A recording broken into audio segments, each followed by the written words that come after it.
I want to believe that the Great Recession taught banks and lending companies a really valuable lesson about extending too much credit to those with low credit scores who are unable to pay these sums of money back. But then, I do understand that the financial market is big and greedy.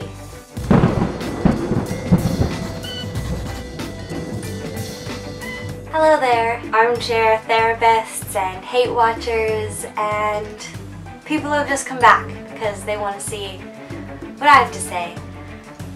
Welcome, because there's really nothing that I can do to stop you from being here, so if you're here, if you're watching, hi. It's a little pointless to say that I've gone through a lot in these past few days. Definitely a lot. I've found out that some people who were not involved with the situation at all have reacted incredibly inappropriately to it, and yeah, it's a little comforting. It's a little comforting to know that those people are not going to be involved in my life anymore, at least for the foreseeable future. And with that out of the way, let's get into this video. Where's my money? Where's my money? Today we're going to be talking about the Little Short. Those of you unfamiliar with The Big Short, it was the bidding against the market, the American market, which during the housing market, when the housing bubble exploded, a whole bunch of people got rich because they bid against the market. For those of you who haven't seen the movie, it's linked down below, and it really is worth your watch because it's scary. It's fucked up scary. In order to get a proper grasp on the auto debt situation, we need to look at two things: the prime lending rate and credit scores. We'll start with the prime lending rate. In order to understand the prime lending rate, we need to understand the way that banks receive money from, you guessed it, the Federal Reserve, or if you live in Canada, it's called the Bank of Canada. Banks borrow from the Federal Reserve at something called an overnight rate. This is much lower than prime. This is a rate at which the money is to be paid back. So, for example, if prime is currently set at 4.25%, the overnight rate would be somewhere in the 2% area. So that when a bank lends you money at prime, it's still making a 2% profit on the money that it gets back from you. Current prime in Canada is 2.7%, and in the United States it's 4.25%. What this means is that when the bank loans you money at prime, you're going to pay it back at 4.25%. So if the bank loans you $100, it's going to charge you 4.25% on top of that at prime. So eventually you're going to give it back $104.25 if you pay it back within the year. Now the real money for the bank comes in when it manages to loan you money at subprime rates. What this means is that the bank can take the prime and increase it in percentage. So instead of lending it to you at prime at 4.25%, it can lend it to you at subprime, which let's say is 14.25%, just for shits and giggles. What this means is that by the end of the lending period, you don't owe the bank $100, you owe the bank $114.25. With subprime borrowing, banks will offset the risk of lending you money as a high-risk borrower by increasing the percentage that they will accumulate on your total debt once you get to the end. So you'll have to pay back way more than you actually borrowed in the beginning. So you can see why it's so lucrative for the banks to lend out subprime loans. The catch is that usually people who qualify for subprime loans are not the most reliable debt payers. This is how we get into your credit score, which determines whether or not you are a prime or a subprime borrower. Credit scores exist on a sliding scale between 500 and 800. A lot of things contribute to your credit score. For example, do you have a credit card? Do you carry credit on it? Or do you pay it off every month? Do you pay at least your minimal payment every month? Do you pay your bills on time? Do you have any electricity or hydro bills that you pay every month? And if so, are you in good standing with them?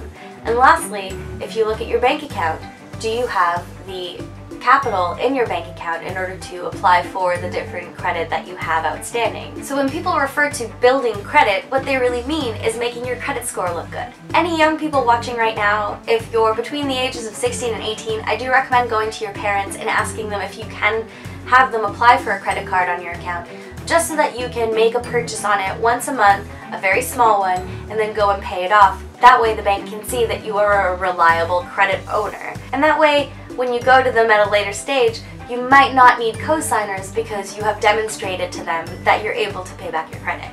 Now, this sliding scale, if you are closer to the edge, if you are under 660 in your score, then that means that you're a dangerous lend. So if I were to be the bank and say, should I give this person money, and I see a score of 660 or below, I might think, wow, this person does have a history of not paying back their loans, so I might choose to not lend to that person, or instead of lending to that person at a 4.25%, which is prime, I might lend to you at a 14 or a 20%, just so that I know that those who will pay it back are offering me some kind of a buffer against those who don't pay it back. We could go into collections, debt sales, and all that fun stuff. John Oliver did do a pretty good few segments on this, although I don't believe he and I hold a lot of the same positions politically. You can't fault him for his great research team.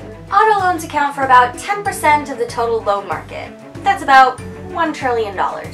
By comparison, just so that nobody is freaking out, the mortgages account for about 70%. So when the housing bubble exploded, it was a much larger share of the market than this tiny section of the auto industry, okay?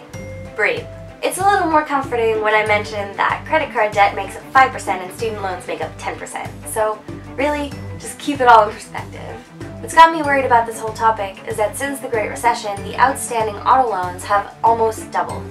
1/4 of these loans are being given out to people with subprime credit, so they are getting subprime loans. And this is creating a little bit of a problem as there's a clear increase in loans to those with credit scores below 660.